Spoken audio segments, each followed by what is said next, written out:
테니스 역사상 최고의 재능으로 평가받는 선수가 있는데요. 시속 200km가 넘는 강서브를 꽂아놓고 강력한 포핸드로 상대를 압도하며 감각적인 드롭샷과 트위너까지 구사하는 테니스 선수, 바로 닉 키리오스입니다. 반면 테니스 역사상 최악의 선수로 평가받는 선수도 있습니다. 경기가 안 풀리며 라켓을 부수고 관중과 말싸움을 벌이며 심판에게 욕설을 퍼붓고 심지어 태업까지 일삼는 테니스 선수, 바로 닉 키리오스입니다. 흥미롭게도 키리오스는 최고의 재능이자 최악의 선수로 가장 극단적인 평가를 동시에 받는 테니스 선수인데요. 재능을 낭비한 천재 닉 키리오스, 그는 왜 이토록 극단적인 평가를 받게 되었을까요? 사실 키리오스는 테니스 선수가 아닌 농구 선수가 되기를 원했는데요. 키리오스는 유년 시절부터 매우 뛰어난 운동 능력을 보였고 테니스와 농구 모두에서 탁월한 재능을 드러냈습니다. 하지만 정작 본인이 하고 싶었던 농구가 아닌 테니스를 선택하게 됩니다. 키리오스는 마이클 조던, 케빈 가넷, 르브론 제임스를 우상으로 삼았고 보스턴 셀틱스의 열렬한 팬이기도 했는데요.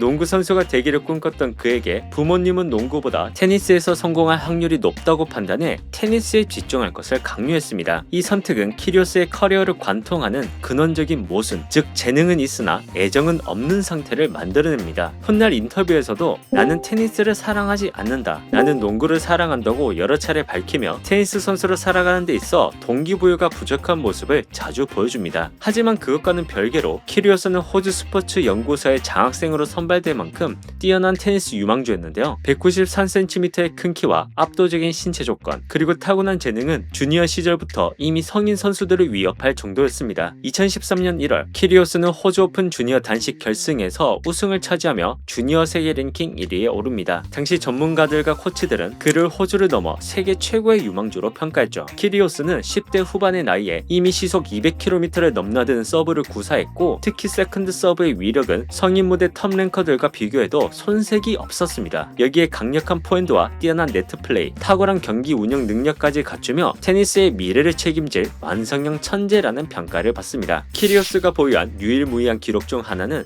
로저 페더러, 라파엘 나달, 노박 조코비치, 이른바 빅3를 상대로 첫 맞대결에서 모두 승리한 유일한 선수라는 점입니다. 특히 2014년 세계 랭킹 144위에 불과했던 19살의 키리오스가 당시 세계 랭킹 1위였던 나달을 윈블던에서 꺾은 경기는 그의 재능이 어느 정도로 뛰어난지를 보여준 대표적인 사례였죠. 하지만 키리오스가 가진 또 다른 유일무이한 기록은 바로 테니스 역사상 가장 많은 벌금을 낸 선수라는 점인데요. 2022년 기준 그의 누적 벌금은 약 85만 달러, 우리 돈으로 10억 원이 넘는 금액입니다. 특히 2019년 신시내티 마스터즈에서는 라켓 파손, 심판 모욕, 비신사적 행위 등 무려 5가지 위반 행위로 한 대회에서만 11만 3천 달러의 벌금을 부과받았죠. 이에 대해 키리오스는 내 벌금은 자선단체로 가기 때문에 나는 아마 가장 관대한 선수일 것이라는 농담 섞인 발언을 하기도 했습니다. 키리오스가 전 세계적으로 이름을 알리게 된 건 단순히 그의 뛰어난 실력 때문만은 아니었습니다. 그는 기존 테니스계의 관습과 건의에 도전했고 종잡을 수 없는 언행으로 배드보이라는 별명을 얻었습니다. 문제는 그 기행이 상대 선수, 심판, 관중, 심지어 테니스라는 종목 자체를 모욕하는 수준으로까지 커졌다는 점인데요. 대표적인 사례 몇 가지만 살펴보면 2015년 키리오스는 경기 도중 상대 선수에게 내 친구가 네 여자친구랑 잤어, 미안하지만 말해줘야겠네 라고 말했고 이 발언이 방송 마이크에 그대로 담기며 큰 논란이 됩니다. 경기 후 테니스계 전체가 그를 강하게 비판했고 결국 2만 5천 달러의 벌금과 28일 출전 정지 처분을 받게 되죠. 당시 19살에 불과했던 최고 유망주의 행동이었기에 그 충격은 더욱 컸는데요. 그리고 2016년 키리오스는 경기 대중 대놓고 태업을 하는 기이한 행동을 보입니다. 상대의 서브를 리턴하지 않거나 자신의 서브를 성의 없이 놓고 바로 의자로 향했는데요. 심판이 프로답게 행동하라고 경고하자 오히려 분노를 표출했고 결국 이 사건으로 16,500달러의 벌금과 함께 8주 출전 정지 징계를 받게 됩니다. 그런데 이 두 사건은 이후 벌어진 일에 비하면 약가에 불과했습니다. 2019년 키리오스는 판정에 불만을 품고 심판에게 반복적으로 욕설을 퍼붓습니다. 이후 화장실 브레이크를 요청한 뒤 복도에서 라켓을 부수고 돌아왔고 경기 중에는 라켓 파손, 코트 무단 이탈, 침 뱉기 등 비신사적 행위를 연달아 저질렀는데요. 그 결과 한 경기에서만 총 11만 3천 달러의 벌금이 부과됐고 추가 징계까지 더해지며 실제 부담 금액은 약 16만 6천 달러에 달했습니다. 이는 테니스 단일 경기 기준 역대 최고 벌금 기록입니다. 이 외에도 심판석에 물병을 던지고 코트에 의자를 집어던지고 경기 도중 관중과 말싸움을 벌이고 시합 전날 술을 마신 채 경기에 나서는 등 테니스에서는 좀처럼 보기 힘든 기행을 수없이 반복해왔습니다. 테니스 악동, 배드보이라는 별명이 괜히 붙은 한 게 아니었죠. 그런데 놀라운 사실은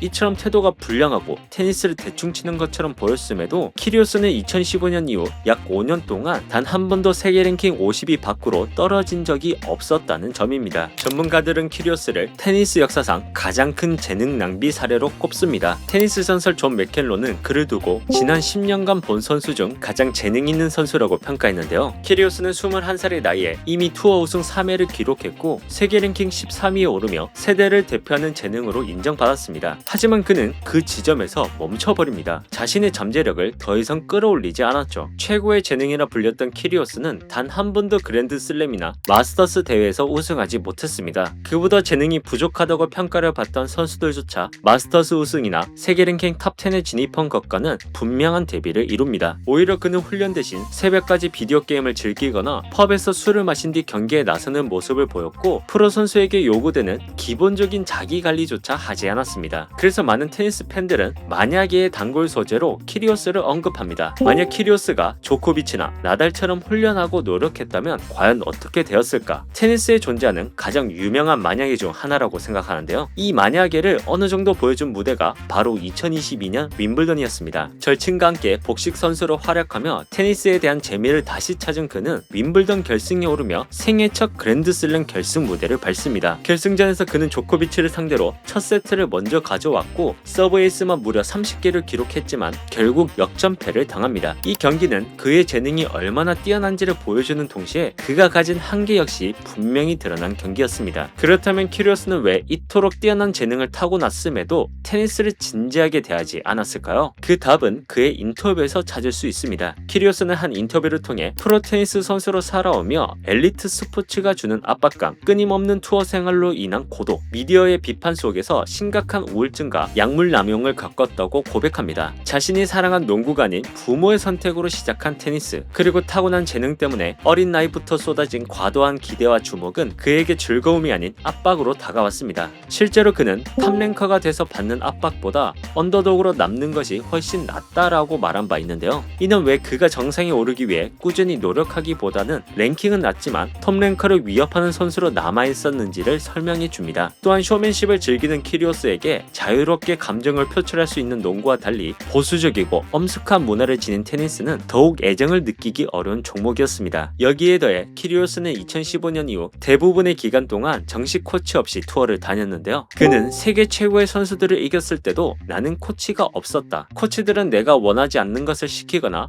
효과 없는 조언만 했다고 말합니다. 결국 이런 테니스를 대하는 태도와 프로 선수로서의 마인드셋은 그가 더 나은 선수로 성장하는 데 있어 가장 큰 걸림돌이 되었던 셈입니다. 헤드셋과 민소매 유니폼, 화려한 쇼맨십과 재치있는 말솜씨로 기존 테니스 선수의 틀을 깨버린 닉 키리오스. 누군가는 그를 테니스 역사상 최악의 선수로 기억할 것이고 또 누군가는 그를 테니스 역사상 최고의 재능으로 기억할 겁니다. 결국 키리오스가 10년이 넘는 선수 생활 동안 남긴 건 수많은 트로피가 아니라 유튜브 하이라이트 영상, 그리고 만약 그가 진지하게 테니스를 쳤다면이라는 영원히 풀리지 않을 물음표뿐입니다.